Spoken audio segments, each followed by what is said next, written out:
हम भारत और भौतिक पर्यावरण इस बुक का चैप्टर कर रहे हैं आज स्टार्ट मृदा। इस चैप्टर के अंदर मृदा के गुण, उर्वरकता, मृदा का वर्गीकरण, मृदा का अपरदन और मृदा का संरक्षण, इन सब चीज़ों के बारे में हम पढ़ेंगे। सबसे पहले हम बात करते हैं कि मृदा है क्या, कि ये बनती कैसे है, ये है क्या और किसे कहते हैं मृदा। तो सबसे पहली बात, भूपृष्ठ पर मिलने वाले असंगठित पदार्थों की ऊपरी परत को मृदा कहा जाता है। भाई, जो आपका पृथ्वी का ऊपरी परत है, इसके ऊपर आपको असंगठित जो पदार्थ मिलते हैं, जो इकट्ठे नहीं हैं, जो बारीक रेत है, यही हमारी मिट्टी है। भाई, इसके अंदर तत्व कौन कौन से होते हैं? इसके अंदर आपके खनिज तत्व होते हैं, हुमस यानी कि जल आर्द्रता और जल भी, वायु तथा बैक्टीरिया, ये सारी चीजें इसके अंदर मौजूद होती हैं। खनिज जो आपकी पृथ्वी के अंदर मौजूद है, चट्टानों के अंदर मौजूद है, वो ह्यूमस, जल का मात्रा बहुत कम मात्रा में इन कणों के अंदर जल भी मौजूद होता है। उसके बाद है आपकी वायु। तो वायु कोई न कोई गैस उसके अंदर मौजूद होती है, ऑक्सीजन, नाइट्रोजन, इस प्रकार के तो इसके अंदर मौजूद होते हैं। उसके साथ कुछ बैक्टीरिया होते हैं जो आपकी मिट्टी की ताकत को बनाते हैं या उसकी प्रकार को निर्धारित करते हैं, उसकी प्रक्रिया को निर्धारित करते हैं। उसके बाद मिट्टी निर्माण के लिए आवश्यक तत्व क्या क्या होते हैं? मिट्टी निर्माण के लिए मूल पदार्थ, धरातल, जलवायु, ऋतु प्रवाह।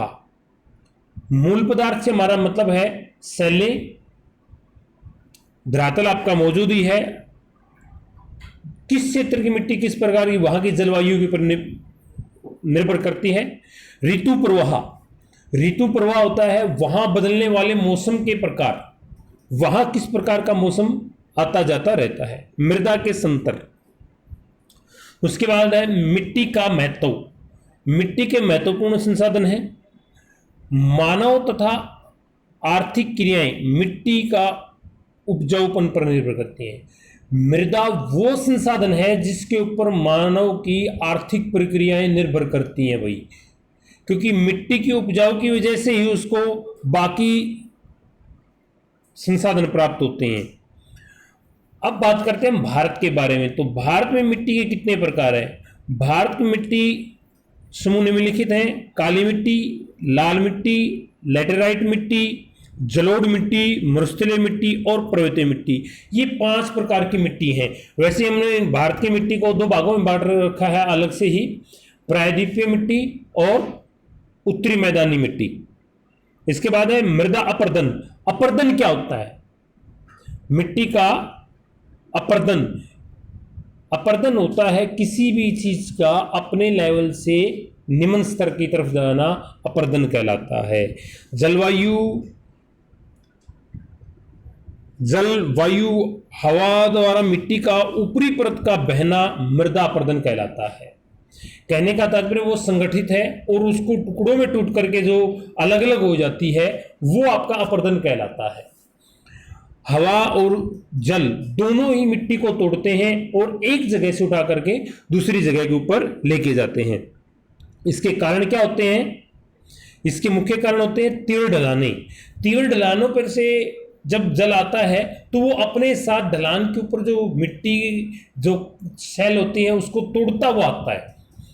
इससे वहां उस मिट्टी के सेलों के टूटने से मृदा का अपरदन होता है और मृदा का मिट्टी का निर्माण होता है। भारी वर्षा जल भी सेलों को पिघला करके, गिला करके कि उनको तोड़ता है और मृदा का निर्माण करता है। तेज हवाएं जब चट्टानों से टकराती हैं, अपने साथ जो भी धूलकण लेके आती हैं, वो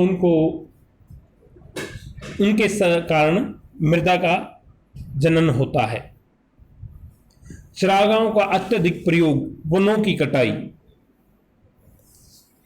चरागाहों का अत्यधिक प्रयोग, जब मैदानी क्षेत्रों में चरागाहें होती हैं, उनका अत्यधिक प्रयोग हो जाता है तो वहां जो मिट्टी को संगठित करने वाली घास की जड़ें हैं वो मिट्टी को संगठित नहीं रख पाती, इसलिए मृदा का अपर्दन होता है।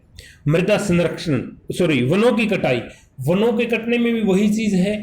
जब हमने चरागाहों के बारे में पढ़ा तो वहां पर क्या था, घास की जड़ें थी, घास की जड़ें मिट्टी को संगठित करे हुई थी, पशु वहां घूम रहे थे, उनके खुरों से मिट्टी कट रही थी, दोनों चीजों से मिट्टी कट रही थी। जड़ें खत्म हो गई, घास पशुओं ने चर लिया और वो पशु वहां घूम रहे तो मिट्टी टूट गई और फिर हवा के साथ या जल के साथ वो बह के आगे चली जाए, ये मिट्टी का अपर्दन है। इसी प्रकार आपका है वनों की कटाई से भी मिट्टी का अपर्दन होता है। आप देखोगे वनों की रक्षक मेखला लगाए, वृक्षों की रक्षक मेखला लगाई जाती है दो चीजों के लिए, पानी से बचाव के लिए और मिट्टी कट के पानी के साथ न जाए, जड़ों के अंदर फंस के रुक जाए उसके लिए। तो ये होती है रक्षक मेखला। तो वनों की अत्यधिक कटाई के कारण भी मिट्टी का अपर्दन होता है। मृदा संरक्षण। अब मृदा को इस अपर्दन से बचाना और उसकी जो उपजाऊ क्षमता है वो न कोई, इन सब चीजों से बचाने की प्रक्रिया को हम कहते हैं मृदा संरक्षण। मृदा संरक्षण का में क्या क्या जाता है, मृदा का संरक्षण, उसका पुनर्नवीनीकरण तथा उपजाऊपन कायम रखना आवश्यक। इसलिए वनरोपण, नियंत्रित पशुचारण, सीढ़ीनुमा कृषि तथा फसलों का हेरफेर आवश्यक है।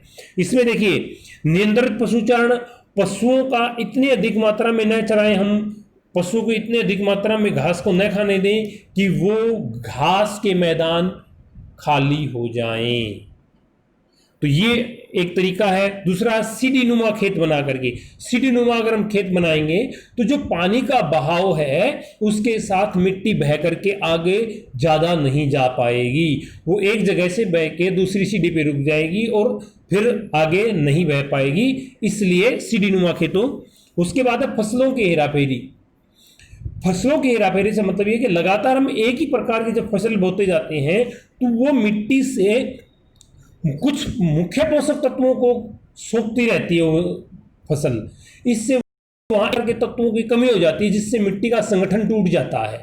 अगर हम वहां पर फसलों को एक बार गेहूं की फसल बोते हैं, एक बार किसी दूसरी चीज की फसल बोते हैं, एक फसल चक्र बना लेते हैं कि 2 या 3 साल में उस क्षेत्र के अंदर फसल का नंबर आए। जैसे एक साल हमने गेहूं बोया, दूसरी साल हमने वहां पर, दूसरी बार में हमने वहां कुछ और फसल बो दी, तीसरी बार कुछ और, चौथी बार कुछ और, इस प्रकार 2 साल गुजर जाते हैं एक खेत में गेहूं को दोबारा आने में।